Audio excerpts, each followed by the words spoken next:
किसी भी परीक्षा की तैयारी से पूर्व उसकी प्रकृति को समझना आवश्यक है, क्योंकि ये परीक्षा प्रक्रिया, संरचना एवं उसके अन्य पहलुओं के बारे में उम्मीदवार को एक स्पष्ट समझ प्रदान करती है। जहाँ तक संघ लोक सेवा आयोग द्वारा आयोजित IAS परीक्षा का प्रश्न है, तो इसकी गहराई, विषयों की विविधता और इस परीक्षा में सम्मिलित होने वाले उम्मीदवारों की बड़ी संख्या को देखते हुए ये आवश्यक है कि इसकी पूरी जानकारी उम्मीदवारों को हो। हर वर्ष इस सेवा में भाग लेने वाले उम्मीदवारों की संख्या निरंतर बढ़ रही है। इसके लिए उम्मीदवारों को कड़ी मेहनत, सही रणनीति, लगन तथा समर्पण की जरूरत होती है। परीक्षा में भाग लेने के 2 वर्ष पूर्व से इसकी तैयारी उम्मीदवारों के लिए पर्याप्त है। कई उम्मीदवार इसके लिए 1 वर्ष पर्याप्त मानते हैं।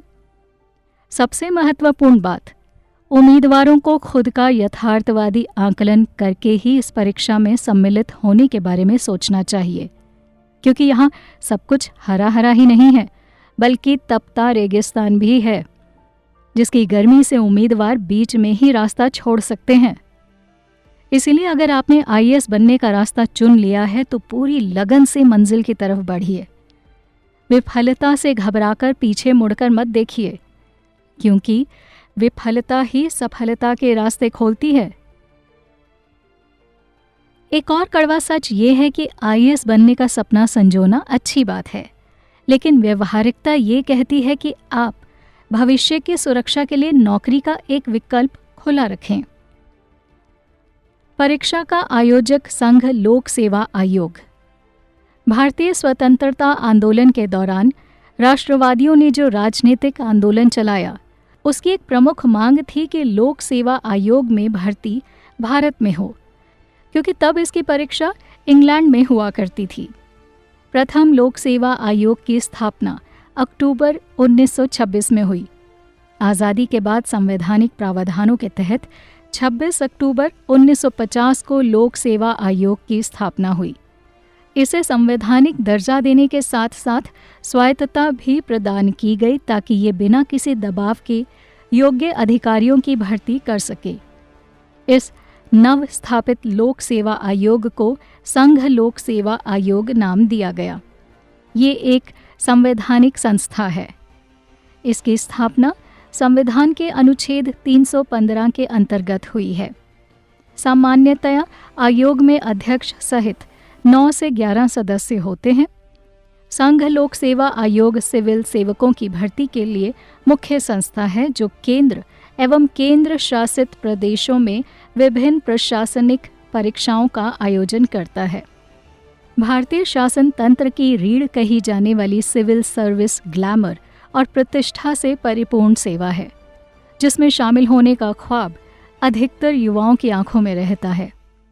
कोई भी शिक्षित युवा जब अपने करियर के बारे में सोचता है तो वो 3 बातों को सबसे अधिक महत्व देता है: पद, प्रतिष्ठा और जॉब सुरक्षा। ये तीनों इच्छाएं किसी करियर में पूरी हो सकती हैं तो वो है सिविल सेवा। भारतीय सिविल सेवा देश की सर्वाधिक प्रतिष्ठित सेवा है, जो हमेशा से किसी भी महत्वाकांक्षी, योग्य एवं चुनौती स्वीकार करने वाले युवा को आकर्षित करती रही है।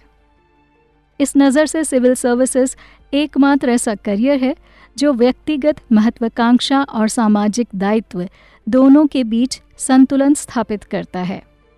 यही वजह है कि मेडिकल, इंजीनियरिंग और प्रबंधन जैसे रोजगारोन्मुख क्षेत्रों को छोड़कर देश के लाखों युवा सिविल सेवा में जाने के लिए किस्मत आजमाते हैं।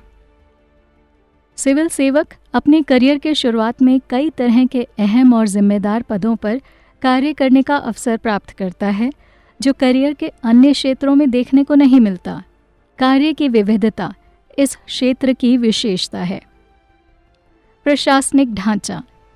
भारतीय शासन व्यवस्था में सिविल सेवा के अंतर्गत सरकार के सभी असैन्य सरकारी विभाग आते हैं, जिनके कार्यों को केंद्रीय सिविल सेवा तथा प्रांतीय सिविल सेवा में बांटा जाता है। केंद्रीय सिविल सेवा के अधिकारियों का चयन संघ लोक सेवा आयोग करता है और राज्य के अधिकारियों का चयन प्रांतीय लोक सेवा आयोग। केंद्रीय सिविल सेवा 2 वर्गों में विभाजित है: अखिल भारतीय सेवाएं और केंद्रीय सेवाएं।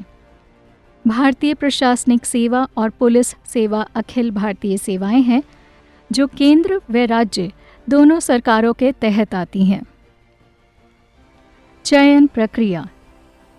संघ लोक सेवा आयोग हर साल एक अखिल भारतीय परीक्षा का आयोजन करता है, जिसे सिविल सेवा परीक्षा के नाम से जाना जाता है। ये परीक्षा 3 चरणों में होती है: प्रारंभिक परीक्षा, मुख्य परीक्षा और साक्षात्कार। प्रारंभिक परीक्षा एक स्क्रीनिंग टेस्ट है, जिसकी प्रकृति वस्तुनिष्ठ एवं वैकल्पिक प्रकार की होती है। मुख्य परीक्षा लिखित परीक्षा है, जिसमें अध्ययन की गहराई तथा विश्लेषण क्षमता का परीक्षण होता है। परीक्षा के अंतिम चरण में साक्षात्कार के जरिए परीक्षार्थी के व्यक्तित्व के गुणों और समसामयिक जागरूकता की जांच की जाती है। प्रारंभिक परीक्षा। इस परीक्षा का पहला और महत्वपूर्ण चरण प्रारंभिक परीक्षा है। ये स्क्रीनिंग टेस्ट होता है, जिसका मूल मकसद ऐसे उम्मीदवारों की छंटनी करना होता है जो गंभीर नहीं होते। सिविल सेवा की प्रारंभिक परीक्षा में नेगेटिव मार्किंग पद्धति को लागू किया गया है। गलत उत्तर पर प्रश्न के निर्धारित अंक का 1/3 दंड स्वरूप काटा जाएगा। उम्मीदवार अगर 1 से अधिक उत्तर देता है तो भी उत्तर गलत माना जाएगा। मुख्य परीक्षा। सिविल सेवा परीक्षा के इस चरण में उम्मीदवारों के ज्ञान की वास्तविक परीक्षा होती है। इस चरण में कुल 9 प्रश्न पत्र होते हैं। वर्ष 2013 में संघ लोक सेवा आयोग ने मुख्य परीक्षा के ढांचे में आमूल चूल परिवर्तन किया।